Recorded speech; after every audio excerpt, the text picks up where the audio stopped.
pessoal, tudo bem com vocês? Estamos de volta aqui no nosso podcast Vozes Femininas na Saúde. Olha, e a gente está no 4º episódio agora, hein? Já são 4, hein, Diegão? 4 episódios com esse de hoje. Já já vou dizer quem é a nossa personagem de hoje. Mas olha, é um sucesso, até porque a gente tem ouvido pessoas muito interessantes, pessoas da área da saúde, lógico, mulheres que fazem a diferença. Aliás, a mulher faz diferença na saúde aqui no Brasil. A gente repete isso, vai repetir sempre, porque é importante dar a relevância para quem merece, né? A saúde pública no Brasil é majoritariamente feita por mulheres. Mais de 80% da mão de obra na saúde, seja na área privada, filantrópica, na pública principalmente, mais de 80% dessa mão de obra é exercida por mulheres, né? Eu sempre digo aqui, o ministro Alexandre Padilha, quando assumiu na volta agora no Ministério, no mês de março, mês das mulheres, ele falou isso no discurso dele, que não se faz saúde no Brasil hoje sem a mulher. E é verdade mesmo. Então, por isso surgiu a ideia, o Jefferson Caproni, presidente do SINSAUDESP, criou o Vozes Femininas na Saúde para a gente dar o espaço que a mulher merece, porque estamos no espaço de saúde e um espaço majoritariamente feminino também. A diretoria do SINSAUDESP é muito feminina, quebrando uma regra, um preconceito que existiu durante vários anos. Então, é muito bom a gente ter esse espaço aqui. E que bom que vocês estão gostando. A audiência está aumentando, os episódios estão sendo muito bem comentados, compartilhados e assistidos, então a gente fica muito satisfeito e eu já peço para você dar o seu like aí, você se inscrever no canal, se você não se inscreveu ainda, e compartilhar o nosso conteúdo, tá certo? Então não esquece pra gente seguir junto e manda mensagem pra gente também, o Diegão vai colocar aí, o Diego e o Bruno vão colocar para você ver aí os nossos canais de comunicação, para você mandar mensagem, sugestão, crítica, enfim, e sugerir também pessoas que você quer que a gente ouça aqui no Vozes Femininas da Saúde, tá bom? Vamos para o episódio de hoje, 4º episódio, uma mulher, lógico. A gente sempre comenta aqui que as mulheres que fazem saúde aqui no Brasil, elas têm uma capacidade técnica muito grande, né? Essa é uma preocupação, inclusive, do Sindicato da Saúde de São Paulo, de dar oportunidade para que as mulheres e os homens também da saúde se aperfeiçoem, né? Requalifiquem o seu conhecimento. A gente teve recentemente aqui na Semana da Enfermagem o SENAC dando cursos aqui, a gente tem uma parceria com o SENAC. Então é lógico que esse pessoal que trabalha com a saúde tem que estar muito ligado nas novidades, tem que estar tecnicamente competente para exercer a atividade que cada vez exige mais. Então essa competência, essa técnica é um ponto de partida, é o ponto zero. Só que na saúde, o que eu tenho notado aqui é que o trabalhador tem que ser bom tecnicamente, mas tem que ter um algo a mais, que é um carinho, que é uma atenção, que é algo que talvez em outras profissões não seja tão necessário. Você tem que ser bom tecnicamente, saber o que esperam de você, mas na saúde essa atenção, essa amizade, esse carinho mesmo, ele é essencial no dia a dia. E eu estou falando isso porque está com a gente aqui a Ana Paula Ferreira, que é a primeira secretária-geral aqui do SINSAUDESP, que eu sei que não consegue separar muito bem o que é a profissional técnica de enfermagem do que é a amiga da pessoa que ela está atendendo. Eu sei que é difícil, por exemplo, não ter uma relação de amizade com alguns dos pacientes. E isso não tem a ver com falta de profissionalismo, não. Tem a ver com o carinho que envolve o atendimento numa unidade de saúde. Ela está, por exemplo, há mais de 20 anos na Santa Casa. E é um pouco isso mesmo, né, Ana? É profissional, mas difícil não ter uma amizade, não criar um laço de carinho com o paciente, né? Obrigado por ter vindo, é um prazer ter você aqui com a gente. Bom dia, Agostinho. Bom dia. É um prazer estar aqui. Agradeço imensamente o convite e, conforme você diz, é verdade, não tem como separar. A gente, profissional da saúde, a gente não consegue desvincular essa questão. Tem chefia que fala assim, você não pode se envolver emocionalmente com o paciente, não pode ter uma amizade. E por que não? Porque, de repente, bateu aquela coisa com o paciente, tem paciente que já é meio assim com você, né? Isso é normal, o paciente está doente, a gente tem que entender, é um momento de revolta. Então, ele tem todo o direito de ser meio assim, colocar uma barreira. Mas muitos pacientes querem uma amizade, um contato. Ah, eu posso pegar seu telefone, a gente pode ter contato para me perguntar até sobre o meu tratamento, isso aqui, por que não? Né? Não misturar as coisas também, ser invasivo, mas eu acredito muito nisso. E eu consigo ser profissional e ao mesmo tempo amiga. E tem paciente que eu imagino que você tem uma convivência longa, né? São semanas, às vezes meses, imagino, né? Com certeza. Tem pacientes que chegam a ficar mais de um mês internado. Eu, como já trabalhei em transplante, eu tinha um vínculo, assim, de anos com o paciente. Até, vamos dizer assim, a morte do paciente. Porque o paciente de transplante, o órgão tem uma sobrevida, né? Então, a gente sabe, e eles também, porque eles conhecem muito bem a doença e tudo. Eles são bem orientados. Que às vezes podem viver 10 anos, 15 anos ou menos. Possa ter que retransplantar. Então, assim, a gente teve muito vínculo. Eu não trabalho mais com transplante, mas eu tive muita amizade e eu confesso que eu sofri percas que até hoje, às vezes está no Face, você vê assim, uma mensagem ali do Zap que está ainda gravada, você fala, olha só, mas isso aí a gente leva para a vida, né? Sim. Você trabalhou no transplante. Sim. Onde mais? Você começou como, Ana? Conta pra gente o começo. Assim, vou começar a minha história de vida. Que eu quero começar minha história de vida aos 15 anos, quando eu sofri a perca mais tenebrosa da minha vida, que foi a perca do meu pai. Com 15 anos? 15 anos de idade. Seu pai fazia o quê? Meu pai era empresário do ramo frigorífico, ele fabricava máquinas frigoríficas, e ele exportava até para o exterior, tudo, e assim, eu vou confessar que eu tive uma vida maravilhosa. E assim, não digo que eu era patricinha, porque a gente sempre foi na humildade, mas não me faltou nada, era escola particular, tudo do luxo e o amor dos meus pais. E com 15 anos, eu estava em casa com meu irmão e minha mãe, e a gente escutou um barulho. Ele estava dormindo na parte de baixo, que a gente improvisou um quarto para ele. Aí a gente escutou um barulho, 3 horas da manhã, nunca me esqueço, 3 de junho de 96. Escutamos um barulho. E foi automático. Nós 3 corremos para aquele quarto. Quando a gente adentra, meu pai estava com o corpo... Era uma cama de solteiro, né? Que minha mãe deixava ele dormindo ali para poder cuidar melhor dele. Ele com a perna enganchada numa cadeira. E ele era hipertenso, né? E aí ele já estava, vou dizer o termo técnico, cianótico, roxeado o rosto. E ele estava respirando ainda. Aí o que eu pude fazer? Deitar ele no meu colo, com 15 anos... E minha mãe falou, meu irmão, liga pro seu tio, liga para não sei quem. Foi tudo errado, né? Porque assim, primeiramente, depois que você aprende, você tem que ligar pro resgate, né? Porque a vida pode ser salva muito mais rápido.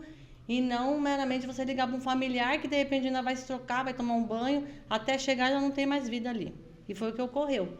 Quando meu tio chegou, ele já estava assim nos respiros finais, né? E faleceu, né? Infelizmente.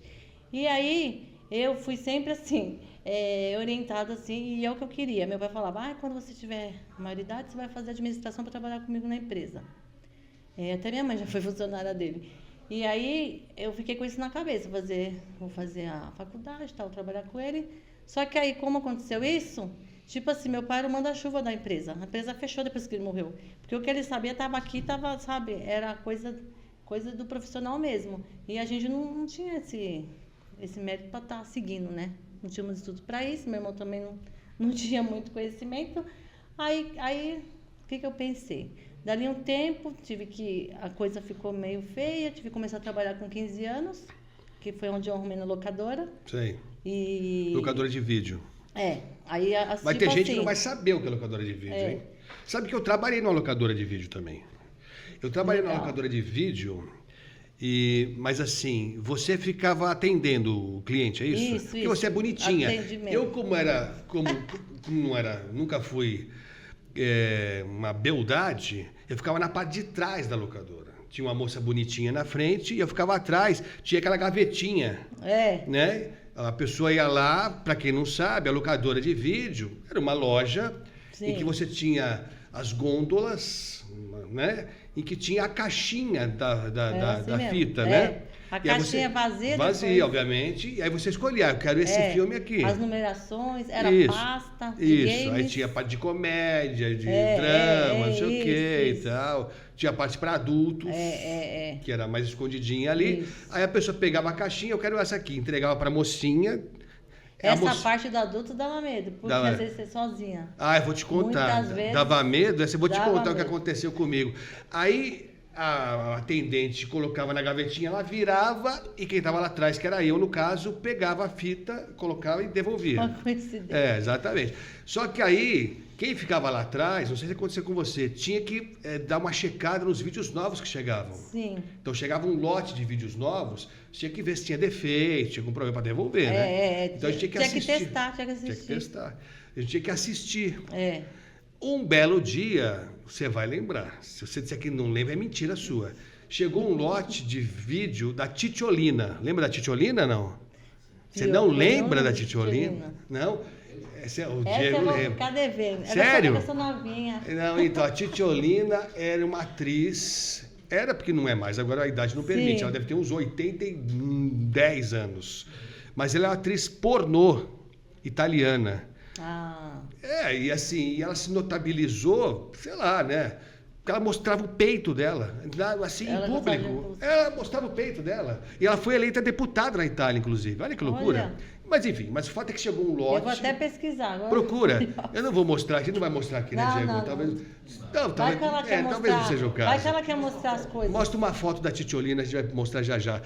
Mas aí eu tive que assistir o vídeo, assim, mais um lote inteiro de vídeo da Titiolina. E assim a gente acelerava para passar mais rápido. E era pior acelerado, sabe? Algumas cenas aceleradas ficam um pouco pior. Mas era isso, eu trabalhei na locadora também. E você começou na locadora, então? Parabéns. Isso. Aí fui pra locadora. Quanto tempo você ficou na locadora? Eu fiquei 1 ano. Assim, Com 15 aninhos minha você mãe tinha? falava, não, filha, não sei o quê. Só que assim, meu irmão também trabalhava e a coisa foi ficando mais apertada, né? Sim. Tipo assim, você tinha seu pai, você tinha toda uma estrutura, a empresa já foi com ele. Então, Sua mãe assim, não trabalhava fora? Não, minha mãe não. E assim, meu pai deixou as coisas, mas tudo bem. Só que a gente ia correr atrás do prejuízo, né? Aí Sim. eu fui trabalhar seco, nunca fui de ficar parado, eu já fui pro abraço, aí fui trabalhar. Só que aí eu pensava, eu preciso estudar, preciso fazer alguma coisa e tal. Aí a minha mãe falou assim, faz um curso. Eu falei, o que você quer fazer? Aí eu ficava com aquilo na cabeça. Aí no colégio a gente tinha uns trabalhos que o pessoal falou assim, vocês têm que ir no corpo de bombeiro para procurar alguma coisa da saúde. Aí eu falei, interessante. Aí ficava aquilo na cabeça, primeiros socorros, o que eu não fiz, aquele negócio, o que eu podia ter feito. Em relação ao seu pai? Tipo, pra outra pessoa, né? Porque qualquer Sim. pessoa pode acontecer perto de você, né? Do seu lado você ficar assim. Aí eu falei assim, aí fui no bombeiro, achei muito interessante. Os bombeiros, nossa, ensinando a gente, aquele boneco, você fazendo massagem. Aquilo começou a me dar uma emoção. Falei, gente, até pensei pro bombeiro. Aí falei assim, não, vamos ver. Aí coloquei na cabeça que eu ia fazer enfermagem. Ele falou, nossa, você nunca falou isso. Eu falei, mas eu quero fazer enfermagem. Tá bom, vamos fazer o curso, vou pagar o curso pra você.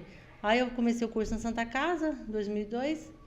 Aí já continuei direto o técnico, né, 2002, 2003. Terminando o auxiliar, eu já fiz o processo seletivo na Santa Casa, que é super concorrido. E passei de cara e comecei a trabalhar já. Isso com quantos anos? Como auxiliar de enfermagem, uns 20 anos. 20 anos. Auxiliar de enfermagem. Quer dizer, não é exagero dizer que você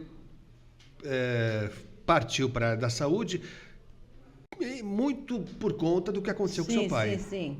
E foi o que eu amei fazer, até hoje, o que eu amo fazer, fora o que eu dou a minha atuação no sindicato. E aí comecei a trabalhar e fui gostando. Aí, posteriormente, fui fazer a faculdade. Sim. Então, assim, nunca parei de estudar, depois comecei a pós. E assim, e aí você vê a diferença, né? Que você agora tem um conhecimento técnico. Sim. E você consegue atuar. Muitas vezes a gente socorre as pessoas na rua, ou mesmo no hospital, que você tem que ter essa conduta, que isso daí é primordial. Se você não tiver essa conduta, você pode ser punido judicialmente e internamente, porque assim, o paciente entra em parada cardíaca, você tem que agir, não adianta você olhar e falar, morreu. Não, você tem que pular para cima do paciente, fazer massagem e o resto é com os médicos. Mas a sua parte você está fazendo. E eu presenciei um caso na Santa Casa de um paciente com o mesmo problema do meu pai. saiu no óbito hemopericárdio. Aí eu comecei a pesquisar na época. O que é isso, meu Deus do céu? Aí é uma simples assim, é pressão alta, encharca a área cardíaca e era só drenar.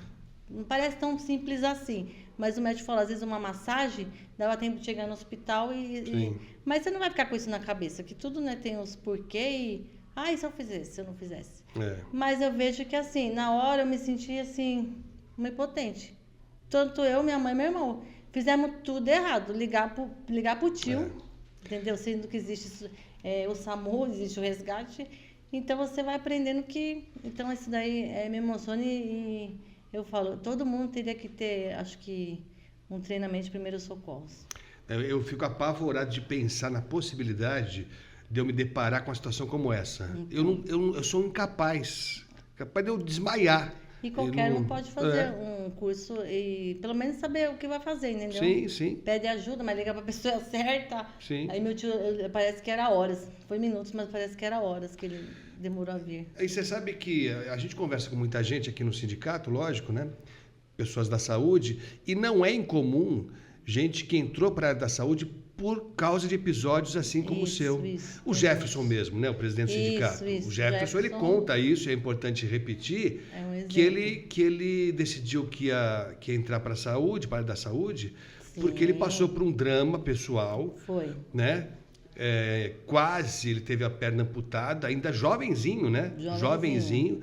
E aí ele conta que ele ficou deslumbrado com o atendimento que ele recebeu, a eficiência, o carinho, a atenção, e ele prometeu que se ele saísse bem, e graças a Deus saiu bem, ele se dedicaria à saúde. Sim. Tem isso, né? Tem, com certeza. O Jefferson sempre relata nas palestras, e você vê que, assim, atualmente teve esse episódio novamente da perna, né? Quase novamente ele correu esse risco, e aí ele sempre fala, Aninha, aí eu fico assim... abismada como as pessoas por aí não conseguem ajudar ninguém com nada. E o Jefferson, ele tá do lado, uma pessoa passa, ele relatou esses dias que a gente estava tomando um café, ele falou, passou uma senhorinha, caía a bengala dela, caía. Aí ele tava com aquela dele que tem os pezinhos, ele falou assim, toma. Aí assim, uma pequena atitude, a senhora ficou tão contente, a filha, nossa, porque ele sentiu na pele assim, que poderia ser ele já passou por uma da perna. Aí eu falo, olha como Deus coloca a prova na vida da gente. Né? Não, mas eu digo, mas assim, eu falo sem medo de errar. Vocês que são da saúde são diferentes. A formação de vocês é diferente. Assim, eu não teria a menor condição, e acho que muita gente vai se identificar com o que eu vou falar, você lidar com uma pessoa que está com ferimento, que está sentindo dor, é a vida da pessoa na tua mão. Eu não sei, eu acho que eu não conseguiria viver tranquilamente sabendo que a cada dia de trabalho eu vou estar possivelmente com a vida de pessoas na minha mão. Porque é mais ou menos isso, né? Lógico que tem uma equipe toda, uma estrutura. Na Santa Casa, por exemplo, você tem uma baita estrutura. Não é uma pessoa só que vai... Mas é um pouco isso, né? Porque um erro cometido numa situação grave pode ser fatal, né? Pode ser fatal. E a gente fica responsável o tempo todo que você está ali com o paciente, você é responsável por tudo, pela dor dele, pelas queixas, principalmente se acontecer uma situação de emergência. Eu, como trabalho em pronto-socorro, aí antes não trabalhava em pronto-socorro, comecei em departamento de cirurgia, clínica médica, já rodei para transplante, já rodei na casa inteira. Mas assim, depois, aí fiquei no Covid do primeiro ao último dia. Então eu falo assim, sou escalada para situações assim que parece que é a prova. Que você entrava assim dentro da sala, das enfermarias, que eles colocaram até uns vidrinhos, porque o paciente de Covid, ele olhava para você, sabe, você falava, se ele está pedindo socorro, ele vai morrer. E os médicos tinham que escolher quem que eles iam, modo de falar, salvar primeiro, sabe? Tem aquela velhinha, tem aquele ali, e assim, os ambus não eram suficientes, aí você tinha que escolher, você também estava junto, e você falava assim, você entregava a sua vida na mão de Deus. Porque minha mãe falava, melhor você sair, você vai morrer, vai matar todo mundo aqui. Minha mãe me apoiava sempre, mas ela falava assim, eu não quero ver minha filha num caixão, não sei o que. Eu falei, não, mas foi o que eu escolhi, e se eu tiver que morrer, eu vou morrer, junto com eles. E aí eu saía de casa tranquilamente para ir pro Covid, era uma coisa impressionante. Aquelas roupas todas, você tinha que colocar máscara, touca, aqueles que a gente falava capote, todo mundo assim, muita gente ficou doente psicologicamente. Fora o que eu perdi de amigos, que o Jefferson também relata muito disso. Sim. A gente via amigos, sabe, adoecendo, internava. E eu sou hipertensa, e é um risco para quem pega Covid. Um risco a mais. E mesmo assim, me deixaram lá normal. E eu nem ficava falando, ai, não, não. E eu peguei Covid 3 vezes. Teve uma vez que eu fiquei acamada. Parecia que eu tinha sido atropelada. Uma sensação horrível, horrível. E minha mãe cuidou de mim. Ela falava assim, não, se eu tiver que morrer. Aí ela colocava a comida assim na porta. E eu sempre com os álcool. A gente chegava a levar caixas de álcool para casa. Eram doações de tudo quanto é coisa. Porque, como a gente diz, na época a gente era o anjo, né? Perante o governo. Hoje acho que virou tudo diabinho, né? Porque viram as costas porque a gente luta. E por isso que eu afirmo que, assim, o que eu amo fazer também é estar no sindicato, estar nessa luta com a diretoria por melhores condições, porque a gente... É virar as costas pra gente, né? Tudo que a gente pede... Na época, você falava assim, nossa, a gente está passando por isso, mas depois a gente vai para a luta e vai conseguir, né, melhores condições. Pelo contrário, passou, parece que todo mundo esquece. Quem não esquece mas foi é a isso gente. mesmo. Não, eu como jornalista, repórter na época, acompanhei muito a época da Covid e eu tinha a convicção de que a gente ia alcançar um outro patamar. Um drama mundial, uma tragédia, a gente percebeu como a gente tinha problemas, né? Mas como houve também superação, né? A gente teve uma superação, a gente teve um número enorme de mortos, né? Mais de 700 mil mortos no Brasil, um dos números mais escandalosos do planeta. Proporcionalmente, o número de pessoas que morreu aqui no Brasil é um dos maiores do planeta, porque naquela época o governo de plantão da época federal fez tudo que não podia fazer, né? Desprezou o equipamento médico, desprezou a gravidade da doença, enfim, fez tudo o que estava errado, né? Mandou as pessoas se aglomerarem quando não era essa indicação. Então, a gente viveu uma fase terrível. Em compensação, vocês da saúde se superaram. Você falou todo o equipamento que você usava e tal, mas no começo não tinha também, né? No começo faltou, sim. EPI, a gente sabe como é que foi uma tragédia. E eu imaginei que, passado o período mais crítico, a gente alcançaria um patamar diferente, que a saúde ia virar uma prioridade nacional, como tinha que ser. Mas não foi, né? Não. Nem a saúde virou, muito menos o trabalhador da saúde, né? Não, o trabalhador foi mais massacrado ainda, né? E o pessoal ia para dupla, tripla jornada, porque o pessoal precisava trabalhar e estava precisando, contratavam demais. Eu fiz vários processos, até passei, mas aí eu optei por ficar só na Santa Casa, né? Um pedido da minha mãe, falou, não se arriscar tanto, ela é idosa. Eu falei, realmente, não adianta a gente querer... Mas senão eu tinha ido para a luta. Se tivesse que morrer junto, é o que a gente escolheu, não tem como escapar. A gente está no hospital, tem várias doenças oportunistas, a gente pode morrer de qualquer coisa. Né? Então, assim, foi o que a gente escolheu, é aquilo, essa profissão, é o que eu digo, você se doa, porque você trabalha feriado, você trabalha sábado, domingo, Natal, Ano Novo, então, assim, é uma opção minha, não posso criticar ninguém por isso, falar assim, ficar reclamando, senão eu saio da profissão, vou fazer outra coisa na minha vida. Agora, você passou por vários setores, né, na Santa Casa, como é que funciona isso?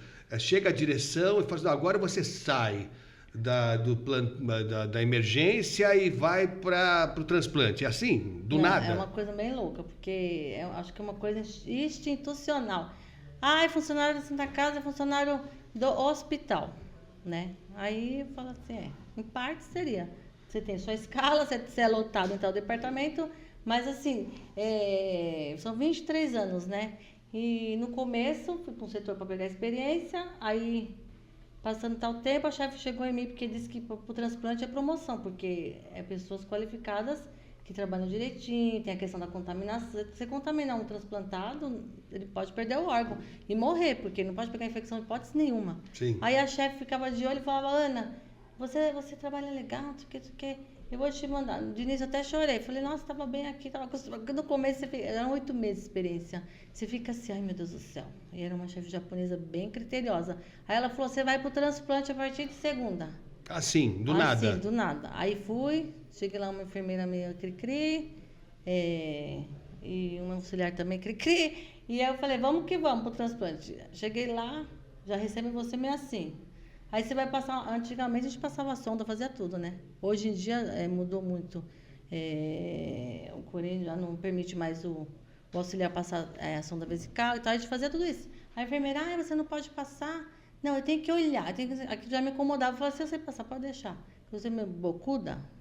Desde nova? Você é bocuda? Bocuda. Sério? Não deixa ninguém me fazer de besta. E você arrumou confusão? Isso, acho que não sei porquê, mas...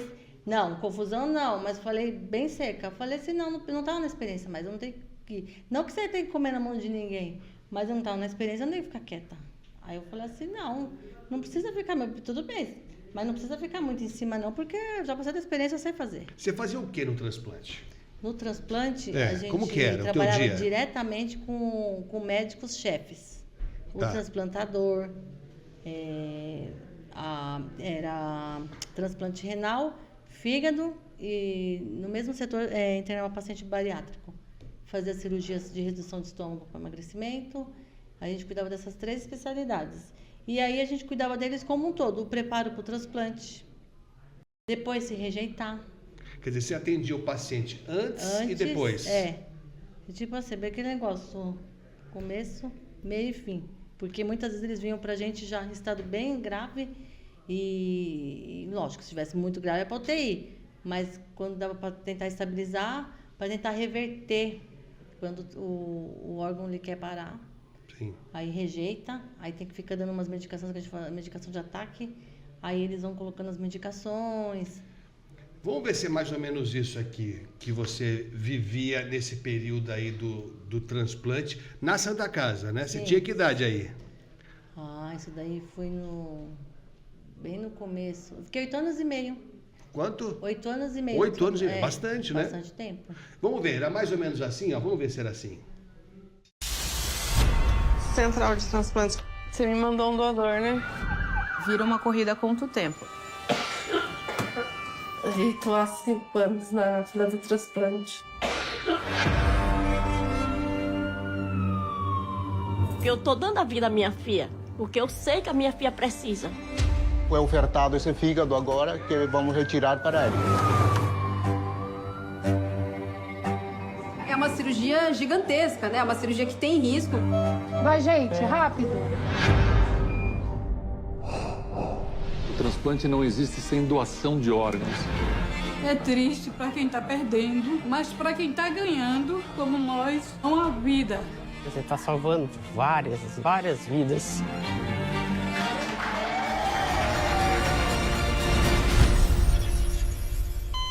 Esse é um trailer de um documentário que eu recomendo demais, Operação Transplante, da Discovery. Então, se você procurar aí, você vai achar. Operação Transplante mostra um pouco disso que você viveu durante 8 anos. É mais ou menos isso. É uma corrida, em favor da vida, mesmo, né? Isso. E os pacientes, você vê bem debilitados e depois você vê o sucesso que é com o transplante. Nada é mágico, né? Tem que ter todo um cuidado. Tem que tomar as medicações regradas, tem que se cuidar, não pode ter vícios. Ora, você, assim, quando chega um paciente que ele vai ser transplantado, você tinha contato com ele quando ele já sabia o dia que ia ser o transplante? Porque às vezes já estava marcado. Já treinava para preparar o paciente. Não é que ele estava esperando ainda o órgão. Isso, depois é paciente cirúrgico, tem todo aquele trâmite do órgão tá vindo e tal, e você preparando o paciente aqui. Aí o paciente tem que estar estável, tem que estabilizar, medicações, coleta de exames, já está tudo certinho. Quer dizer, eu imagino a emoção, a ansiedade desse paciente, porque tem gente que espera anos, né, por um órgão. E aí, de repente, recebe um telefonema, como a gente viu aqui, tem que vir agora. E tem que ser agora e agora mesmo, isso, né? E tem a questão do doador vivo, né? Que é compatibilidade doar rim, doar uma parte do fígado, porque o fígado a gente tem um só. Só que o fígado é grande, ele pode crescer, você transplanta ele desenvolve no paciente que recebeu o órgão e ele vai crescer sozinho. Então é uma coisa muito interessante. Sim. E aí você tinha contato com pacientes que iam fazer transplante renal, não é isso? Renal, fígado e bariátrica. Bariátrico, porque eles usavam o setor porque era 2 leitos para bariátrico. Tá. Também é bem interessante a cirurgia. E aí você depois fazia a cirurgia. E aí você tinha o contato com... O paciente vai para UTI, né? Porque é um procedimento bem invasivo. Sim. E tem tudo, o paciente ainda fica entubado. São cirurgias longas, né? O transplante envolve muita situação. Aí o paciente ficava na UTI e depois o paciente vinha para a gente. Então você conhecia o paciente antes e você cuidava depois. E então aí? você tinha uma amizade, você criava um vínculo com o paciente. Você lembra deles? Teve até um caso de um paciente, não vou falar o nome, mas assim, jovem, mecânico de carro. E Ele fez o quê? Era de fígado. Fígado. Todo molecão. E eu tive amizade com a mãe, você acabava fazendo amizade com a família inteira, né? Era jovem ele? Jovem. E teve que fazer um Tinha uns transplante de 20 e fígado? poucos anos, E teve que fazer o transplante e disse que o pai dele também morreu por problema de fígado. Aí falava que era uma doença autoimune, o próprio organismo destruiu, não foi nada assim, pelo álcool e tal, que a gente chama de doença autoimune. E aí ele recebeu o órgão, e aí eles ficam inchados, envolve um monte de tratamento também. Até o órgão começar, vamos dizer assim, pegar no ritmo, demora um tempo. O organismo tem que aceitar, né? Tem que aceitar. E nisso vai drogas para poder fazer isso. E são drogas caras que o SUS libera. Tem todo um cuidado com as medicações. Então é uma coisa bem séria o transplante. Aí o paciente ficava lá, você cuidava. Depois, quando ele estiver bem, recebe a alta, com todas as drogas que ele tem que tomar e tal.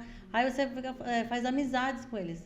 E ele até falava, Ana, eu tinha o carro lá que dava uns probleminha, aí ele falava assim, leva lá na minha oficina, não sei o quê. Eu falava, olha, eu nem vou levar, mas porque eu, lógico que eu vou pagar. E ele vai querer receber, não vou.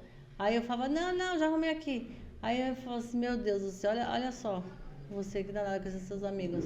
E tinha casos de pacientes que se relacionavam. De tanta convivência, vamos supor, aquele do fígado começou a namorar aquela do rim. Tinha isso? Chegava a namorar, fazer casal e assim, aquela amizade com a gente, chamava a gente até pra sair. Aí você vê, aí acabou morrendo os dois. Aí esse, que é o mecânico, faleceu, fiquei sabendo pelo irmão dele que mandou mensagem. Tempos depois. Porque depois eu nem tava no transplante mais. Já não tava nem. Mudei pra noite, mas assim, tinha o contato, tudo, aí o irmão dele mandou mensagem pra mim, ele faleceu, tal, não sei o quê. Aí eu falei, nossa, não tô sabendo, não sei o quê. Aí eu vejo até hoje as fotos e falo, que bacana, né, a amizade que a gente tinha. E ele ainda deixou uma filhinha pequenininha. E a mãe dele falou, obrigado por tudo, pela amizade que vocês tinham. E ele fazia amizade com até a médica. A médica falava, Ana, você não viu ele? Isso aqui? Aí eu falava assim, tô falando com ele. Ele sumiu e não vem mais, não pode abandonar. Porque não pode, tem que ser regra. E teve uma época que eles faltam. Quando é molecada assim, eles acham assim, tô bom. Tem que acompanhar durante... Tem uns que quer beber, vai tomar uma cervejinha, toma uma cervejinha aqui, outra ali, mas não pode virar né? Sim. Aí, ainda mais fígado, nenhum tipo de transplante é indicado, né? E aí você vê que o paciente sumia, aí só fala assim, vai atrás. Aí a gente ficava tentando contato, às vezes via até na casa. É mesmo, é? E aí, às vezes não achava. Os médicos se preocupam, porque você vê, se o médico quisesse saber, a gente falava assim, deixa ele pra lá. Mas não, você fala assim, não tem juízo. Porque quando o paciente não quer mais o tratamento, tem o direito, né? Sim. Tem pacientes que falam, não quero mais. Tem uns até que falam, me deixa morrer, me deixa não sei o quê. E ele sumia por causa de molecagem mesmo. Aí depois fala, não, depois... Aí quando vinha, já estava com o exame daquele jeito. Sei. Porque tem que ser bem regrado, sabe? As consultas, colhe exame, ver como que tá, se não tá rejeitando. Quer dizer, você colecionou, não sei se dá para dizer amizades, né? Mas um relacionamento próximo com vários pacientes. Não que você vive enfiado na casa. Sim, mas sim. assim, o transplante, eu digo que o transplante, e até a questão de hemodiálise, nunca trabalhei diretamente na hemodiálise, mas você vê que você passa no setor de hemodiálise, é muito legal. É com bexiga, é tudo enfeitado, é uma família, eles fazem uma família, é festa, até aniversário do paciente, todo mundo junto ali, faz festa. O próprio hospital patrocina, os médicos. Então, porque forma uma família, porque a convivência é longa, é diferente de onde eu trabalho, o pronto-socorro. Você pode fazer um vínculo, mas é raro, mais raro. É um ou outro, não vamos dizer que ele faz amizade com todo mundo. Sim. É um ou outro, sai, às vezes não vê nunca mais, ou pode vir dali de um ano, não sei o quê. E o transplante não, vira e mexe, você está vendo o paciente. Então ele se torna parte da sua família, da sua convivência. Sim, sim. E você se preocupa, né? Quer saber o destino que teve. Sim, porque você vive tanto tempo que você não vem ali, você fala, meu Deus, as médicas, todo mundo. Então é uma grande família, é bacana. E eles se sentem acolhidos, né? Sim. Porque imagina, você tem que fazer, igual a diálise, você tem que fazer diálise 3 vezes por semana. O transplantado também não sai do hospital. Então, se ele não for bem recebido e não se sentir acolhido, ele não vai querer mais voltar. Por isso que é importante você tratar bem o paciente. É isso. Não, é incrível mesmo, né? A gente tem dificuldade, quem não conhece por dentro tem dificuldade em entender isso. Toda vez que a gente vê, há casos que que ganham manchete de jornal, espaço na TV, por um crime que chame atenção, por um episódio qualquer que tenha relevância, e você sabe meses depois que a pessoa finalmente teve alta médica, né? Acontece isso com frequência. Aí você vê a pessoa saindo, tem aquele corredor de enfermeiros, técnicos e tal, fazendo festa, cantando parabéns. Para nós que estamos fora, é difícil entender, mas se cria um laço mesmo afetivo, né? Cria. Você convive com o paciente, não tem como. Aí ele começa a falar da família, estou passando por isso, eu estou desempregado, não sei o quê, sabe? Aí você, não tem como você fechar o coração, fechar os ouvidos e falar assim, não, aqui eu sou enfermeira, ele é paciente, tem gente que é assim. Chega a cara fechada, não dá confiança. Tem hospital que você não pode nem sorrir pro paciente. Eu falo assim, eu não trabalho num lugar desse. Ana, e como é que você convive, como é que você separa o tempo que você dispõe para o teu trabalho, que é quase a sua segunda família, né? A Santa Casa, há mais de 20 anos e tal, com a sua família mesmo? Como é que se separa? Porque acho que às vezes deve embolar o meio campo, né? É meio louco a minha vida, é muitas tarefas. Você tem uma filha, não é isso? Uma filha, 18 Que idade anos. tem? 18 anos, Ana Júlia. 18 anos, uma idade... princesa. Uma idade Não é porque eu sou a fácil, mãe né? dela, mas ela é educada, sabe? É mesmo? Tenta cuidar de mim, na medida do possível, se preocupa, porque ela vê minha correria. Aí eu falo, mora eu e ela, né?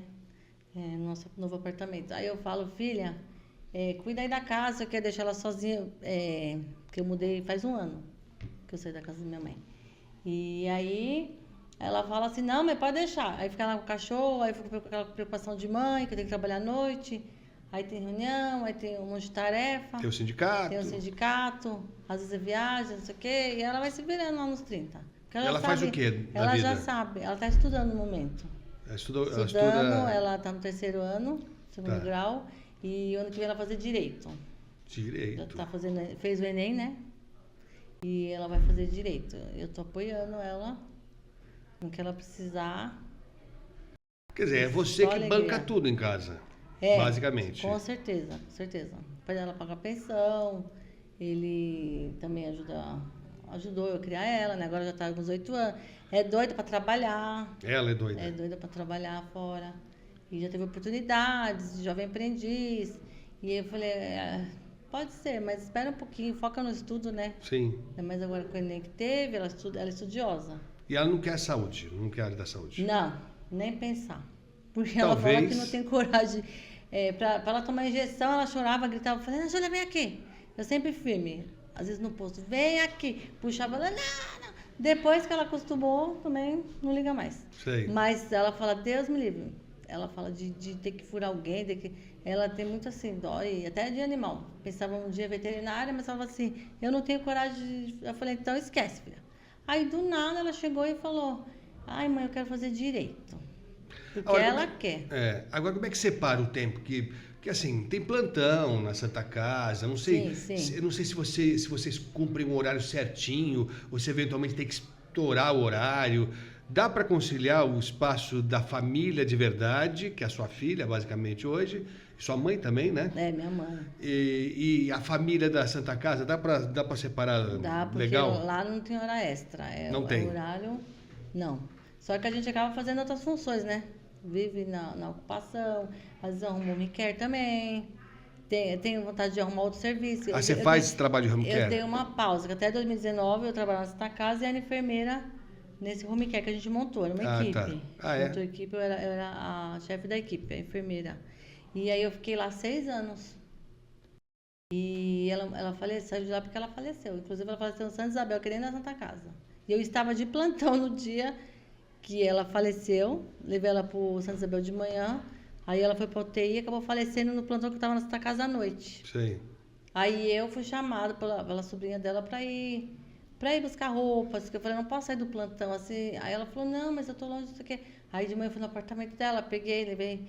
Então, assim, e ali acabou o meu trabalho com a doutora, que também era uma médica muito inteligente, era diretora técnica da Santa Casa, me ensinou muito também. Olha, é uma correria a tua vida, Virei né? amiga da médica. Fora a profissional, que ela era bem exigente, japonesa, bem exigente. E eu me apaixonei por ela. No começo ela era bem durona. Pra você ver, né, que já era uma defesa. Depois a gente comia pizza junto. Ai, Ana, vamos pedir uma pizza aqui. Os cuidados é uma coisa. Tudo, né? Profissionalismo, mas não teve como deixar de ser amiga, entendeu? Sim. Então, quando ela morreu, a gente da equipe sofreu demais. E a família dela era a gente, que ela não tinha filho, não tinha marido, e ela viveu 35 anos na Santa Casa. Para você ver, quem entra na Santa Casa se apaixona e fica eternamente. Apesar dos problemas da Santa Apesar Casa, dos problemas. né? Porque a Santa Casa é sensacional, tem uma história fantástica, Sim, né? sim. A de São Paulo tem uma história enorme, do Brasil inteiro, né? A Santa Casa é um patrimônio Sim, sim, nacional. sim, sim. Mas é uma loucura. É uma Como loucura. passa por dificuldade financeira desde sempre. Desde sempre. Não é assim, Ana? É assim mesmo. E assim, eu não sei como é que está agora, mas assim, com as pessoas com que eu converso, não, era ruim, mas agora piorou. Era ruim, piorou. Parece que não encontramos um caminho ainda para Santa Casa, né? É, porque, assim, muitos pacientes, o Hospital Central é referência, digo que no Brasil, e a Santa Casa descobre doenças que ninguém imagina. Você ouve falar assim, uma doença X, Y, vem de outro estado, e se bobear até de outro país, eles descobrem. Tem médicos muito capacitados, sabe? E assim, não é que eu tô babando ovo pra Santa Casa, não. Mas ali demora, é o que eu falo, demora. Chega a pessoa, eu quero ir pra onde? Eu vou chamar a polícia. Eu falo, não adianta você fazer isso. Você pode chamar, o policial vai vir aqui e vai falar. Tem que fazer, cumprir, né, o que foi chamado. Mas ele vai fazer o quê? Vai pôr uma mão na cabeça do médico e vai falar assim, eu opero o paciente amanhã. As pessoas não entendem isso, entendeu? Sim. Como muitas pessoas que eu já levei, já ajudei, até familiar, e acha que é pra ontem. Aí eu falo, as coisas não funcionam assim. Como eu digo, que eu sou bocuda. Pode ser quem for, eu respondo na lata. Eu ajudei de bom coração, de bom grado, a pessoa me pediu. Eu quero ir, a pessoa chega já num estágio que já quase não tem o que fazer, entendeu? Sim. Aí as pessoas chegam achando que é pra ontem. Não quem eu levei, outras pessoas por fora. E eu falo, fique à vontade, ninguém é obrigado. Não, quero ficar aqui, tá bom. Mas assim, não adianta querer cobrar uma coisa que não depende, sabe assim, não depende de mim, não depende do meu chefe, não depende de quem. Depende do quê? Da demanda. Tem pacientes muito graves, tem uma fila de espera. Não, aliás, isso eu vou até aproveitar, porque assim, a gente está vivendo uma onda de violência contra trabalhadores da enfermagem, justamente. né? E os números são assustadores. O Corém São Paulo fez uma pesquisa, né? Encomendou uma pesquisa que deu números para essa violência que a gente sabe que existe, né? As imagens estão aí para todo mundo ver, né? Aliás, esse levantamento feito pelo Corém virou uma reportagem no Fantástico da Rede Globo, tremenda reportagem, com imagens impressionantes, violentíssimas de trabalhadoras e trabalhadores que foram agredidos, técnicos, auxiliares, enfermeiros, médicos também. E o Corém trouxe alguns números que são surpreendentes. Mais de 80% dos trabalhadores da enfermagem dizem que já foram alvo de agressão, seja física, seja verbal. E a maior parte dessas agressões é cometida ou pelo paciente ou pelo acompanhante do paciente. E por que isso? A gente entende, as pessoas vão para o hospital, elas querem ser atendidas, né, Ana? Ninguém vai passear no hospital, né? Sim, a pessoa está sim. sentindo dor, quer ver o seu parente ser atendido, e aí transfere para o trabalhador a demora cuja responsabilidade é do gestor do hospital, é do prefeito da cidade, é do governador, é do presidente. Então você tem uma estrutura que é limitada, não é isso? Por melhor que seja o hospital, não dá para atender todo mundo todo o tempo. E aí transfere para a pessoa. Então é bom a gente chamar a atenção que até numa Santa Casa de São Paulo, que tem uma tremenda estrutura, comparado com outras unidades do país, é de ponta e comparável a outros hospitais da América Latina, seguramente da Europa também, seguramente. Sim. Mas não dá para atender todo mundo na hora que ele chega, né, Ana? Não dá. A fila é enorme. Tem dia que eu trabalho em pronto-socorro de ortopedia e cubro o PS Central. Você chega, vai 2, 3 médicos atendendo, tem médico que tem que sair ainda para cirurgia, aí aquela demanda grande. É lógico, chegar um paciente com sangramento ativo, vai atender na frente. Tem as prioridades. O idoso, mas eles querem que atenda assim, eu cheguei agora, eu tenho compromisso, mais tarde eu tenho não sei o quê, e não funciona assim. Aí quem que é a porta de entrada? Quem que eles veem primeiro? A enfermagem. O médico está na sala, o médico chamar, mas quem eles querem agredir ou verbalmente, ou fisicamente, primeiro é o profissional da enfermagem. Como a gente agride verbalmente, nunca foi agredida assim fisicamente. Mas verbalmente, demais, entendeu? Agora, essas situações, assim, eu imagino uma pessoa... Eu fiquei 27 anos na Bandeirantes, no Grupo Bandeirantes. Então, você cria uma afinidade com o lugar, vira a sua casa mesmo, vira a extensão da sua casa. Eu seguramente passei mais horas na Bandeirantes que na minha casa nos últimos anos. Acho que com você também, né? Com certeza. O tempo, assim, você passa o dia inteiro no teu ambiente profissional. Agora, isso cria uma afinidade, um vínculo com as pessoas que trabalham junto com você, né? É uma Também, irmandade praticamente, né? É irmandade de verdade. A gente tem muitos amigos, ainda mais com 23 anos, todo lugar, oi. O pessoal fala, nossa, às vezes vai um parente de alguém, fala, você conhece todo mundo, também 23 anos, e o pessoal dali é muito antigo. Muitos estão saindo, muitos se aposentaram e continuam, porque realmente gostam e de repente precisam do salário, né, a mais para complementar, porque geralmente acontece, todo mundo é assim, mas você faz um vínculo imenso. E quando você vê amigos ficando doentes, é pior. No meu setor, inclusive, tem 2 afastadas. Uma já está em estado terminal, que era minha amiga do né, porque ela está viva, graças a Deus ainda. Me ligava todo dia, a gente falava, trabalhava junto no PS, fazia cafezinho para mim. Ela tem 62 anos, a Maria. E eu falo até o nome de uma homenagem para ela. E eu fui visitá-la anteontem, antes de entrar no plantão com o meu chefe. E ela falou, minha amiga top chegou. Isso emociona, entendeu? Porque Sim. Você vê ela no estágio de câncer avançado, deitada, não se levanta mais. E você, assim, trabalhei até junho com ela. Anos, né, que eu tô já, 3 anos e pouco no pronto-socorro. E ela faz parte da minha vida, assim, ela marcou demais. Pouco tempo, mas sabe quando marca? Parece uma mãe, dá conselho, puxa a orelha, não sei o quê. E você trabalhando ali, você vê a pessoa ficando doente e ela não queria ajuda. Aí fez um exame ali na hora, porque a gente trabalha com os médicos da ortopedia. Sim. Ele falou, vamos fazer um exame, Maria. Aí ela foi no plantão e descobriu no plantão. Aí meu chefe me acorda no descanso, Ana, a Maria tá com tumor. Nossa Senhora, acabou o mundo. E eu tinha que olhar para ela e ser forte. Então, assim, coisas que a gente passa porque acontece, né? Não acontece só aí fora, com a sua família, com terceiros. Então, assim, fora o paciente que a gente cria esse vínculo, o colega dói muito, porque você está ali diariamente com ele. A noite é longa. Parece que não, mas é longa. Você passar 12 horas numa emergência, quando o negócio está ruim é que desanda mesmo, porque parece que a hora não passa. Sim. Como essa noite foi puxado. Bom, e essa irmandade toda aí para as horas boas e para as horas não tão boas assim, né? E a Ana passou por um perrengue agora aí e acho que você comprovou como você tem gente que gosta de você, né? Acho que você não pode reclamar disso não, hein? Não. Quem não está sabendo, vamos ver o que aconteceu. A Ana tinha, né? Uma moto, que já nem interessa mais essa moto. Pode ficar com ela. Essa moto que levaram, não interessa mais. Já pode levar embora. Ela teve a moto furtada e aí o Jefferson encabeçou uma rifa, né?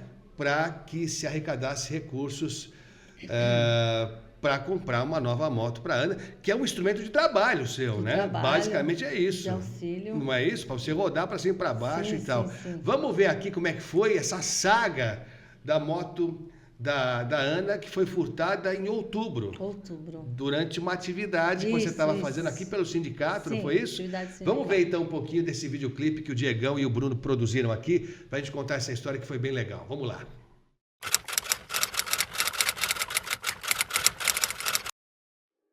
Um dia tiraram algo de alguém e hoje está sendo devolvido. Então hoje a gente conseguiu chegar num resultado que vale a pena ser do bem, vale a pena acreditar. Hoje o resultado está aqui. A sua moto vai estar de volta e todo mundo aqui faz parte dessa união. Luca, você trouxe energia positiva e todos nós aqui estamos uma família. Parabéns.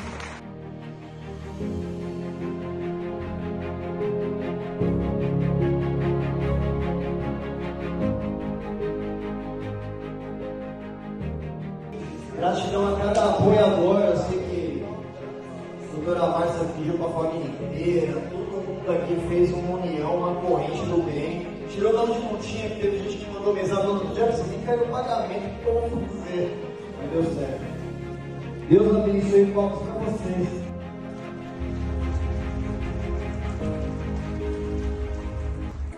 Eu queria agradecer imensamente aos jurídicos, aos diretores, aos funcionários, ao pessoal da enfermagem, que eu sei que o Jefferson compartilhou muito em todos os grupos da saúde, ao pessoal da Santa Casa, minhas duas da família, que colaboraram também. E assim, já chorei muito e agora é só um momento de alegria daqui pra frente, porque eu sei que eu nunca estou sozinha e vocês são uma bênção na minha vida. E parabéns ao presidente, porque começou a iniciativa. Cheguei em casa e ele, Ana, quero falar com você, quero falar. Eu, assim, até me desculpa, mas eu queria nem pegar o telefone, eu estava tão desolada. Aí ele me deu a notícia que isso faria uma rifa e eu aceitei com muita gratidão e fé e estamos aqui para vencer. Obrigada a todos.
Você tá rodando sem placa, Ana? Hoje o Detran. É? Hoje eu marquei, por isso Hoje? que eu falei pra você. Não tinha vaga. Não tá conseguindo nem. Mas tá no prazo ainda, tem um prazo que pode andar sem placa. Hoje é o último dia que se não colocar placa, não pode rodar. Você pega até uma folguinha. Então tá bom. Mas não aí? que eu não poderia ir de metrô, mas. Bacana isso, não foi, Ana? Nossa, ficou perfeito o seu trabalho também de vocês. Não, mais Diego, do que isso aqui é moleza. 10. O duro é você Consegui juntar uma chegar legião para juntar essa grana, né? Porque assim, já valeria, só a iniciativa já valeria, né? Já valeria. Porque assim, é muito legal, né? Você tá num lugar, acho que você não imaginava isso, né? Nunca, imagina. Quando aconteceu, depois da atividade, eu saí um pouquinho antes. Mas como é que foi? Você deixou a tua moto? Você também, eu vou te falar uma coisa. Você não põe no estacionamento a moto? Não, a gente sempre coloca. O Jefferson é testemunha. Eu cheguei em cima da hora. Foi na Vila Olímpia ali, né? E aí tem o estacionamento do hotel. Só que aí a gente já passou várias barreiras de não ter lugar para essa moto, é complicado. Uma vez a gente foi sair por aqui, o Jefferson, o Paulo, o pessoal, eles vão procurar lugar. Nós fomos em 3 lugares. Tem que ter corrente, tem que não sei o quê. Tem estacionamento que não aceita. E ali no hotel, ele deu uma perguntada, falou, parece que não pode pôr. Aí eu olhei assim na hora da pressa e coloquei ali onde o pessoal coloca todas as motos. Tinha um monte ali. Um monte, foram levar logo a minha, parece que estava escolhida, né? Sei. Realmente, estava escolhida, porque até agora ninguém pegou ela, vai dar uma voltinha, eu acho. Sei. Devia ser para desmontar. E aí, ainda aquela coisa assim, eu falei, não, vai ser rápido, vou trabalhar depois e tal. Coloquei a trava, mas os caras são Jaspion, né? Pô, tá e aí, né? E eu sempre fiz seguro. Só que esse ano eu não fiz, não renovei. Eu pretendia até trocá-la, porque minha filha quer tirar a carta e pegar uma mais leve. E aí, mas eu amava aquela moto. Foi durante o dia, essa também né? é maravilhosa. Foi durante o dia. Mas nada de falar assim, quer que roube? Deus me livre. Quem vai jogar a moto na rua sem seguro para roubar? Sim. Porque não tinha nada combinado isso. Lógico que não. Em hipótese nenhuma. Eu falei assim, quando aconteceu, eu fui sair um pouquinho antes, todo mundo, tchau, lá no evento. Quando eu fui lá, cadê a moto? Aí na hora você acha que você tá louco, né? Falei assim, mas eu parei em outro lugar. Acho que eu tô com sono. Ai, gente, acho que eu... Aí eu falei, mas deixa eu ver se eu coloquei aqui mesmo. Eu falei, não, foi aqui mesmo. Aí tinha um rapaz no celular do lado da moto dele. Aí eu falei, moço, roubaram minha moto. Aí ele olhou minha cara, mas como? Eu falei, não sei, ela tava ali do lado da sua. Aí ele que me ajudou a fazer o BO, porque eu comecei a tremer, fiquei nervosa. Eu não tinha nem reação para nada. Aí o meu único pensamento foi ligar pro Jefferson. Eu falei assim, eu preciso ir pro plantão. Aí eu falei, Jefferson, vem me buscar, roubar minha moto, eu preciso trabalhar. Aí ele falou assim, você tá doida, Aninha? Você vai fazer o BO e você não vai trabalhar. Eu falei, vou trabalhar sim. Aí ele fica bravo comigo com essas coisas. Eu falo, não, uma coisa que eu sou é responsável. E assim, eu sei que o meu setor, como é um problema já da Santa Casa, a falta de funcionário, eu sei que é o setor que está precisando, né, dos colegas ausentes. Eu falei assim, eu não vou faltar. Eu tenho o negócio tudo mais para comprovar, mas eu não vou. E ainda meu tio tinha que passar lá, que ele está com problema de câncer, tinha que passar 6 horas, mas eu combinei, eu falei, não, eu vou estar lá e vou receber ele lá e vou chorar ele lá. Aí eu peguei quando cai a ficha. Aí ele chegou, demorou um pouquinho que ele estava se despedindo no hotel, aí eu liguei pro chefe e falei, vou chegar aí 8 horas para roubar minha moto. Aí o Jefferson me levou até a porta e falou, Aninha, se cuida aí, depois se fala. Aí entrei chorando, sabe? Não conseguia conter as lágrimas. Até pacientes estavam me auxiliando. Consolando. Ai, amiga, não fica assim, não sei o quê. Os pacientes viram, não fica assim. Porque assim, eu não estava em condições de trabalhar, realmente. Mas depois, sabe, engoli o café e fomos embora, até de manhã. Mas depois a realidade vem. Quando você volta para casa, você fala assim... Já era minha motinha? Porque não é simplesmente falar assim, eu perdi um bem e tal, mas o que ela me proporcionava? Sim. De levar para os lugares, ajudar as pessoas, que o Jefferson sabe que a minha vida é isso. É trabalhar, correr atrás das pessoas, que família, um monte de gente. Então eu faço às vezes coisas no dia que ninguém imagina. Sim. Que se eu for fazer de Uber de construção, até vai. Mas não dá conta. E aí chegando em casa, caiu a ficha para valer. Caiu a ficha, cheguei em casa, aí a hora que eu abri a porta, aí veio aquele negócio. Que eu não te estimulo nem para tomar café, para nada. Agora, o que passou pela sua cabeça nessa hora aqui, assim, quando o Jefferson anunciou que tinha conseguido a grana com a rifa? Vou mostrar aqui a tua reação. Porque assim, eu acho que foi uma surpresa para você. Foi uma surpresa para você o fato da ideia do Jefferson de criar essa rifa, né? Mas acho que talvez você não imaginasse que fosse conseguir a grana toda, porque não é barato uma moto como essa, né? Não é barato. Você teve uma reação, a gente vai mostrar já, estão acompanhando aqui, ó lá. O que passou pela sua cabeça nessa hora aqui, ó? Só gratidão. Eu confesso que no começo, quando o Jefferson me ligou e falou assim, ele tentava me ligar, não atendia ninguém. Não era ele, ninguém. E ele, Ana, quer falar com você? Me liga, quero falar com você. Aí eu falei pra minha filha, eu não quero falar com ninguém. Eu quero ficar aqui. Aí mais tarde eu falei, não é assim, né? As pessoas estão preocupadas. Aí eu peguei o Jefferson, Aninha, a gente tá precisando de fazer uma rifa. Aí na hora, veio assim na minha cabeça, pelo amor de Deus, gente. Eu sei do potencial do Jefferson, o conhecimento das pessoas que ele alcança, né? A gente no sindicato conhece muita gente, a Santa Casa. Aí eu pensei assim, uma rifa, não desmerecendo, mas eu falei, Jefferson, eu nunca pensei nisso, nunca fiz rifa na minha vida pra nada. Sim. Porque eu nunca pedi um real pra ninguém. Eu corro atrás, entendeu? Nunca, te juro. Agiota, ninguém. Sempre me virei sozinha. Então eu não tô acostumada, entendeu? E eu falei assim, eu pensei, rifa, meu Deus, será que isso daí vai dar certo? Pensei assim, vou chegar lá quando, né? Tipo assim. Aí ele falou assim, posso? Aí eu falei, Jefferson, você sabe o que você faz. Aí, meu filho, já tinha feito, porque o Jefferson é assim, quando ele pensa, ele já tá, ó, parece uma máquina de produção. Ele é muito ligeiro, muito esperto, ele cria as coisas assim. Aí já disparou. Já tinha montado e disparou. Aí eu até falei, gente, ele é doido, como que ele fez? Aí ele falou, não, precisava da sua autorização, é óbvio. É que ele já faz as coisas já para garantir tempo. Quando foi ver, já jogou. No mesmo dia já começou. As pessoas colaboraram, mandavam mensagem, ele até mandava para mim. 10 pessoas queriam colaborar, falavam, vamos ajudar a amiga, nem me conheciam, Sim. Vamos ajudar a causa. Aí eu também comecei a compartilhar depois que caiu a ficha, assim. Aí eu comecei no hospital, o pessoal também colaborou, aqui no sindicato, na diretoria, vocês todos, nossa, eu fiquei assim. Quando no evento eu não imaginava também, Sim. Não imaginava que já tinha 20 dias, e 20 dias já foi muito rápido, né? Foi muito rápido. Ele falou, calma, que você vai ver que é por pouco tempo, a gente vai conseguir essa rifa. Aí lutou e no entanto, conquistou. E eu fiquei, nossa, muito feliz.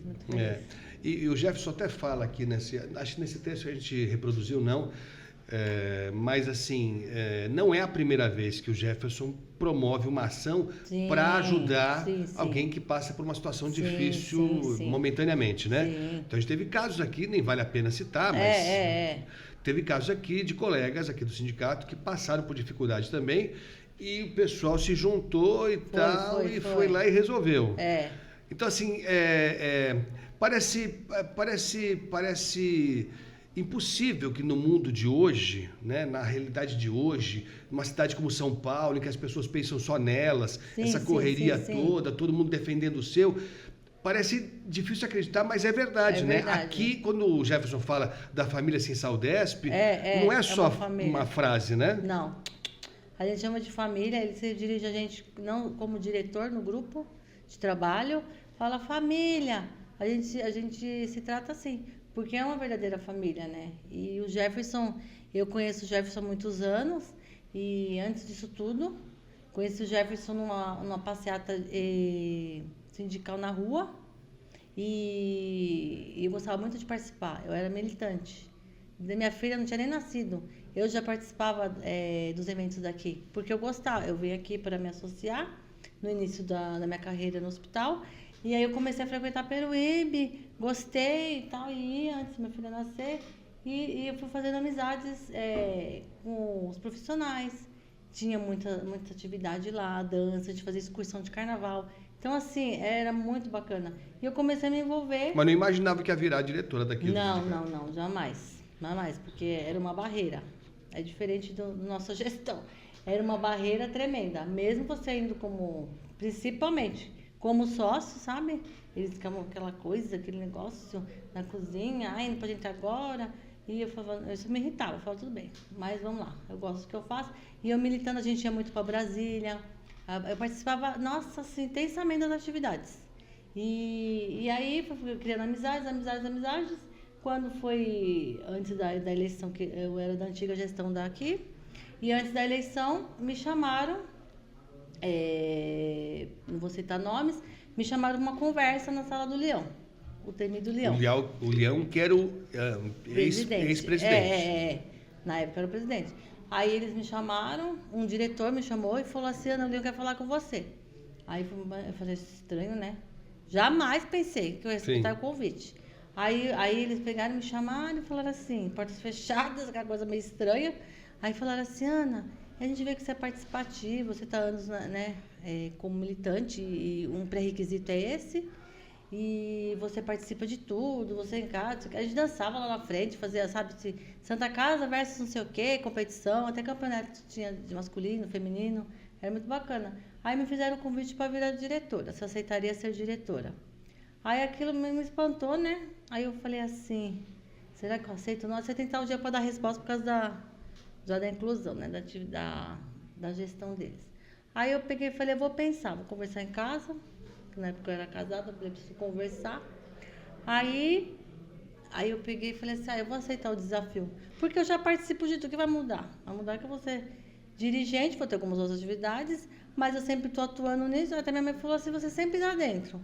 Aí teve aquela festa, né, do dia que a gente foi eleito e tal, foi magnífico e tal. Só que depois de um tempo, e assim, você começa a ver como que era a gestão. Né? Eu era novata na gestão, tinha até a amizade com pessoas antigas, e aí eu via que era uma coisa muito fechada, muito restrita, muitos segredos, muita porta fechada, muitas coisas você não podia ouvir, a cozinha você não podia entrar. Né? Mesmo sendo diretora? Mesmo sendo diretora, não é igual hoje, que você chega aqui, você almoça, você pode convidar uma pessoa, de repente vem um sócio aqui, sabe, de repente você convida para almoçar, porta aberta, não que assim, virou um restaurante aberto ao público, mas assim, não tem isso, com a gestão do Jefferson não tem isso, e antes tinha essas coisas que me incomodavam, chegou até o momento que eu cheguei no final já da gestão, né? Foi em 2017 que a gente assumiu, aí eu comecei a me afastar um pouco, começava a não participar, porque eu via que nos eventos era aquela muita coisa assim, segurar a bandeira, tirar foto, pronto. Aí você via que não resolvia as coisas, né? As reuniões para resolver convenção era muito assim, intimista, não fechavam os acordos que deveriam fechar. Aí eu falava assim, eu não estou entendendo isso, sabe? Eu não sabia nem da missa metade. do que estava acontecendo. Depois eu fui vendo que a coisa foi ficando feia. Tanto é que pediram minha colaboração para tirar tais diretores daqui. Entendeu? E eu até assinei esse documento, não vou citar o nome de um diretor também, que recebia altos salários, que isso não existe no mundo sindical, não é para ficar rico. Aqui não é, como já falo, não é emprego, né? Ninguém tem que ficar rico aqui dentro. Não questionando os salários, mas eu digo assim, os salários eram absurdos, não vale nem a pena ficar citando nada, nem posso ficar falando muito. Pô, está sendo investigado ainda, né? Tem um processo mas, enorme. Assim, isso já foi constatado gestão, que era altos salários. Sim. Assim, eu não posso dizer nada porque eu não... Mas eu digo isso, eram altos salários, então eles não tinham saído. Entendeu? Aí eles tiveram que sair e aí teve que ter uma nova gestão. E eu fui convidada por tal antigo diretor, vamos montar uma chapa. Você está dentro com a gente, isso o quê? Aí eu respondi até por mensagem, falei assim, não, comigo não vai ter outra chapa, porque eu não vou participar mais. Eu falei, eu tenho outros planos para minha vida, eu não quero mais, porque do jeito que, se for para continuar do jeito que estava, eu sei que muitas saíram, mas tal pessoa que me convidou estaria junto, que fazia parte da mesmo, sabe, vamos dizer, nem vou dizer. Mesmo grupo. Aí eu falei assim, não quero isso para mim. Aí foi aí que surgiu o Jefferson, né, que eu conheci o Jefferson na rua. Eu vi o Jefferson porque a gente acaba participando de atividades de Corém, porque o Jefferson trabalhou em Corém, aí eu vi o Jefferson. Nosso contato era mais assim. Só que aí, depois do Jefferson, antes de eu entrar nessa gestão, a gente teve uma amizade, ele, até a Márcia também, que era conhecida. Aí a gente montou uma associação de auxiliares e técnicos, chama Anatem. E eu e o Jefferson fomos para frente com outras pessoas com essa associação. E a gente fazia visitas em asilos, a gente fazia nosso trabalho. E aí eu via como o Jefferson se preocupa também com essa defasagem, né? Que acontece. A gente visitava, a gente estava ajudando da melhor forma possível. Por isso que eu falo, essa criação da rifa, ele já tinha essas ideias de querer ajudar, vamos fazer isso, vamos fazer aquilo. Então, o Jefferson, assim, isso era admirável nele. Isso me fez, assim, falar, nossa, esse cara é bacana. Até minha mãe elogia ele. Ouvi ele na rádio, de um conhecido dela. Então, o Jefferson já começou a ficar, assim, conhecido antes por causa dessas atividades dele. Não só agora no mundo sindical. E aí, o Jefferson... depois da Anatem, a gente acabou de desfazer, eu saí fora da Anatem, por outros propósitos meus, e aí o Jefferson já me ligou, ele estava internado, ele me ligou, Ana, como vai, não sei o que, eu falei, oi Jefferson, aí ele falou, tem uma proposta, eu quero me candidatar, né, para a presidência da nova gestão, você não quer participar como diretora? Aí eu fiquei refletindo, né, aí eu falei assim, não, agora eu vou acertar. Porque quando eu respondi para o tal camarada que eu não aceitaria, eu falei até para minha mãe, com o Jefferson eu vou, porque eu sei que ele vai fazer acontecer. E aí eu aceitei, aí fomos para a batalha, para conseguir os votos, fomos para a rua, fomos para a rede social, fomos atacados, inclusive fui atacada muito para a antiga gestão, fizeram fakes no meu nome, falando coisas absurdas, que não vale nem a pena citar, que o Jefferson sabe que a coisa foi feia, chegou um tempo que eu fiquei até sem face. Começaram a fazer uns ataques animal, para dizer assim, coisa assim de gente baixa mesmo. Sim. Porque o pessoal sabia do potencial do Jefferson e sabia que ele podia alcançar e, nossa, eu não sei, a gente ganhou porque por nossa força de vontade e a luta e por Deus. Porque o que atacaram, mandavam nos e-mails da pessoa, dos sócios, dos profissionais, mandavam atacando a nossa chapa e falando horrores e mesmo assim a gente conseguiu ganhar. A gente mostrou que com a verdade... E com a mentira eles não conseguiram enganar, não. E a gente com a verdade... Então, assim, foi um tapa na cara deles. Por quê? Eles queriam aqui para ficar fazendo mais mentirinhas, né? Sim. E a gente não. Foi pra luta, vencemos e estamos aí. E cada vez mais eu só tenho orgulho da gestão do Jefferson e a nossa. E a gente está conquistando coisas que jamais imaginávamos. E eu estou muito feliz. Então... Valeu a pena. Valeu a pena.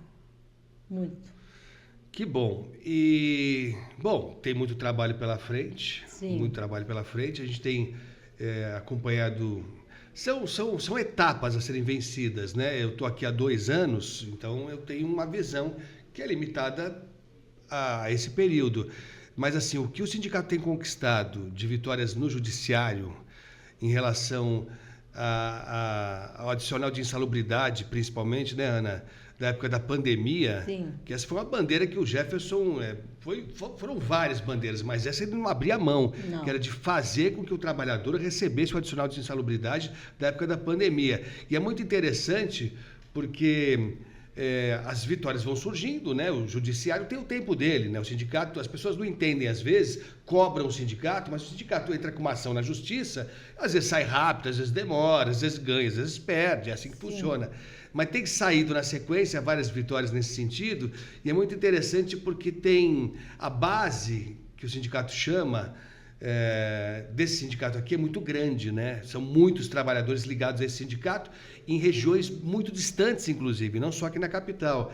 E as vitórias têm acontecido, e o Jefferson tem apostado muito no que ele tem chamado de sindicato itinerante, né? De ir até o local, e é muito bacana. Muito bacana. A gente foi até Maracaí, né? Sim.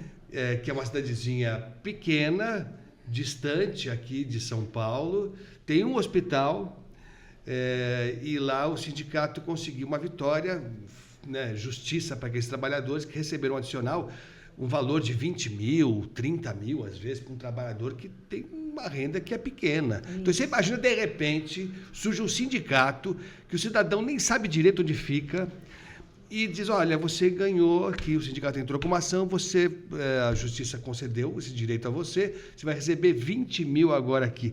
É muito legal isso, né, Ana? É legal. Eu estava presente com vocês e você via no rosto das pessoas, né? Aquela emoção e acreditar no que acontece mesmo, né? Porque é uma cidadezinha meio isolada, não é tão próxima e muitas pessoas não conhecem, né, de cidades assim e tiveram a oportunidade de ver assim, frente a frente, né? Porque uma coisa tudo bem que pode funcionar por e-mail, pela rede social, né, pelo WhatsApp, porque o jurídico não vai deixar de atender, porque muitas pessoas não foram, eles vão atender da mesma forma. Só que é diferente você ir até lá, é o que o Jefferson luta. Ele fala assim, a gente quer ir, agora ele está inventando outra situação que a gente também vai. Estou sabendo já. Tem uma aí. Já recebi o convite, eu vou poder ir porque eu vou estar de folga. Ah, você vai, né? Eu vou. Ah, bom. Tá e bom. aí ele está muito feliz, porque ele faz questão. Não, e é muito legal. É bem legal mesmo. Assim, você imagina, né? Uma cidade pequenininha mesmo, essa tinha 12 mil habitantes, Maracaí. Então, são pessoas próprias de uma cidade pequena. Sim. Né? E é muito genuíno. Tinha gente chorando. Chorando mesmo. É um negócio muito bacana. E acho que é isso, né? Acho que acho que é a mensagem que fica, né? As pessoas muitas vezes não acreditam no sindicato, tem resistência, a gente sabe, tem até motivos para isso. O histórico desse sindicato, né, não ajuda, né? As gestões anteriores não ajudaram nem um pouco, criaram uma imagem ruim. E essa gestão do Jefferson tem que limpar essa imagem, mostrar que é diferente, que dá para fazer diferente e fazer diferente de fato, né? Então, acho que vale a pena reforçar isso, né, Ana? O sindicato ele tem um papel muito importante na vida dos trabalhadores. O pessoal que está aqui está trabalhando. Você pode vir aqui de segunda a sexta, não precisa marcar horário. Chega aqui às 10, vai até às 5 da tarde. Tem sempre o pessoal do jurídico aqui, tem o médico do trabalho, tem a ginecologista. Quer dizer, é importante reforçar. A gente está aqui dentro, né, Ana? Tem que dizer o que a gente vê. O sindicato está fazendo muita coisa e acho que é importante que as pessoas acreditem, né? Isso. E um exemplo disso é onde a gente está sendo filmado, que é as claras, né? Antes era no escuro, tudo fechado, parecia uma cadeia. Não podia entrar aqui, não podia entrar ali. Aqui não, já teve a ideia de colocar esses vidros, tudo assim. Aqui, se alguém quiser saber se o presidente está aqui, é só olhar ali. Da rua você vê, da atrás calçada. de mim. Então, assim, nós estamos em reunião aqui, o Jefferson não hesita em atender o profissional, coisas que não aconteciam. Era inventado que o presidente não estava. Eu sabia muito bem disso, porque por isso que eu podia falar assim, mas você também era. Eu era, por quê? Eu aceitei uma proposta que fui enganada, não era aquilo que eu queria para mim. Tanto é que do meio para o final, eu comecei a me ausentar um pouco das atividades, porque eu falava assim, isso não está fazendo bem para mim. Né? E assim, não pedia saída, porque quando a gente é dirigente, a gente sabe o que acontece, né? Dentro do seu ambiente de trabalho. Você pode ser punido. Se eu saísse, ia acontecer uma demissão, né? Sim. Para mim. Então eu falei, para que eu vou me arriscar? Né? Já entrei num barco furado, modo de falar. Para que eu vou me arriscar e ainda perder o emprego? Agora acertou o passo. Agora acertei. Então, estou feliz porque você vê que as coisas, é claro, o trabalho está sendo bem feito. Pessoas para julgar vai ter, ninguém é obrigado a gostar. O pessoal apenas tem que ver o trabalho que está sendo feito, as convenções. Sem sindicato não se fecha acordo coletivo, não se faz trabalho para conquistar as coisas que o profissional precisa, porque eles querem a empresa, que é o sindicato, bem longe. Lógico, porque o patronal manda, né? O patronal não quer pagar, não quer dar benefício, só quer escrachar o profissional. E o sindicato está atuando junto, tá ali. Então o pessoal está reconhecendo. Eu estou vendo que muita gente mudou de opinião. É isso. E se não está perfeito, e nada é perfeito, a gente pode melhorar tudo sempre, né? O ser humano é assim mesmo. A gente tem que aprender com os erros, inclusive. Vem fazer junto com a gente, né? Tá convidado, de verdade mesmo. Vem colaborar, vem participar das assembleias. A gente está aberto aqui, o Jefferson repete isso todo dia, todo dia. O sindicato é feito por cada um de vocês e vocês serão sempre muito bem-vindos. Ana, obrigado. Foi muito legal o papo. Bacana. E bota a placa na moto. Não, hoje já está marcado. A placa não vem hoje, mas o documento vem e eu vou colocar a plaquinha. E aí eu só ninguém tenho a agradecer. E aí... Já estou voando. É isso aí. Com cuidado, lógico, né? Que eu não quero com moderação. Não quero ser uma paciente. Não que eu não possa ser, mas nesse caso de acidente, Deus me livre. Não vai acontecer. Ana, obrigado, viu? Eu que agradeço. Foi muito legal. Vocês todos e estamos aí junto na luta. É isso aí. Contem comigo. Vamos contar. É isso aí, pessoal. Valeu, hein? Foi legal, hein? Foi legal.